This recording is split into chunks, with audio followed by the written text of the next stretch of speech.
A lot of big names were on the move this January transfer window, and I'm joined by our soccer experts Josh and Tyler to discuss which teams benefited the most this winter. Josh, I want to start with you. A lot of Premier League teams made major moves in this transfer window. Which marquee signing is the biggest difference maker for their club? Funnily enough, I think it's Arsenal. Arsenal signed Aubameyang and Mkhitaryan to their club. And we'll get to how they got Mkhitaryan, but they needed some stronger attacking play, and this is the play to do that. Aubameyang is a world-class striker, and Mkhitaryan is a pretty good winger, but I feel like Aubameyang was the key signing. He produced results immediately when he got to Arsenal. He scored in his first game, I believe.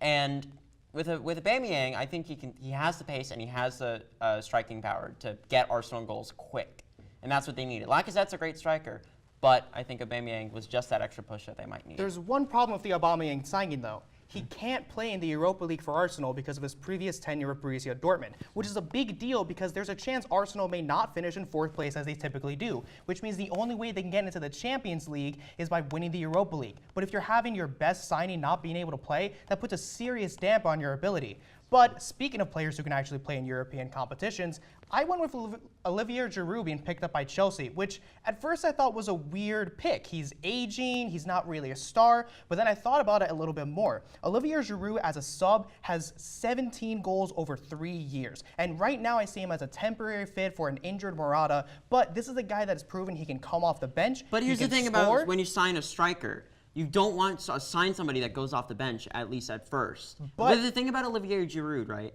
He's been very inconsistent with Arsenal, struggling to score open goals. He's been very off and on. Also, Chelsea's had a carousel of strikers recently. Diego Costa, Loic Remy, but this is Batshuayi. Added depth, which is the difference between winning the Premier League or at least getting close, because Man City's running away, which is what Chelsea needs right now. Getting rid of Diego Costa should have opened up Chelsea to get a better striker. But they didn't. Points on both sides. Obviously, when you see those immediate results, something you can definitely be happy about. On the other side, Tyler, what's the worst signing that was made this transfer window?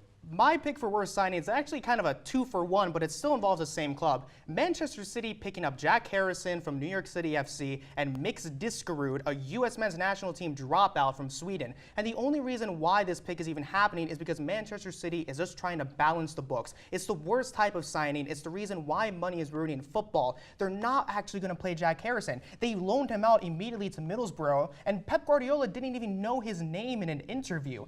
He was a growing talent in MLS, but he wasn't exactly taking MLS by storm. New York City FC was a lower team. Yeah, but they didn't pay that much for them, though. If you want to talk about worst signings, you're going to want to go to Alexis Sanchez. Paying for Mkhitaryan, getting rid of Mkhitaryan for Alexis Sanchez is a good idea on paper, but Alexis Sanchez looks miserable at Man United already. They got killed with Alexis Sanchez on the field. He is not what they needed, that Manchester United team, because they were starting to get some chemistry with Lukaku, Pogba. They're thinking about bringing in Vidal, potentially. That was a big mistake, bringing in Alexis Sanchez, because that just throws off the entire dynamic, and that got rid of Mkhitaryan. But at least Sanchez is actually going to be able to play. Jack Harrison is never going to get to Manchester City. He's going to be loaned out time and time again until they sell him to probably a championship side. Mixed Diskerud is literally bought just so they can balance the books. There was no other reason to balance it. But would you rather have a player that's wasting money or lowering morale? I'd rather have a player that can actually go into, at least as a substitute. Jack Harrison is never even going to make the English national team, let alone Manchester City's starting 11, let alone his bench. I'd rather have Alexis Sanchez, who at least has the possibility of playing, who at least can make a difference on the field, instead of two guys being... But it's a useless signing as well, because they have Rashford and Martial, two very good players on the wing. And it just throws off the complete dynamic of a team that could potentially be in contention to win big. Obviously, all of those teams hoping that maybe their questionable decisions pan out in the end. Josh, final question. Which transfer do you think went under the radar the most this winter? Merrick Laporte to Manchester City. That is he's one of the best young talents in the world, I'd argue, defensively. And that transfer went completely under the radar. I mean, he was a rock-solid player for Athletic Bilbao. But now that he's actually in a solid team like Manchester City, needed a bit of a kick at defense, I think. This team could be even more dangerous than they already were. It's what Man City does best, picking up young talent from international teams, and maybe not being able to get them into the starting 11, but at least being able to get them to play. My pick was Barcelona loaning out Gerard Deulofeu to Watford for a few reasons. This is a signing that kind of benefits everyone. Deulofeu knew he wasn't going to get much playing time at Barcelona. He's trying to break into the Spanish national team at the World Cup, and he's already made an impact. He scored a goal in Watford's win recently.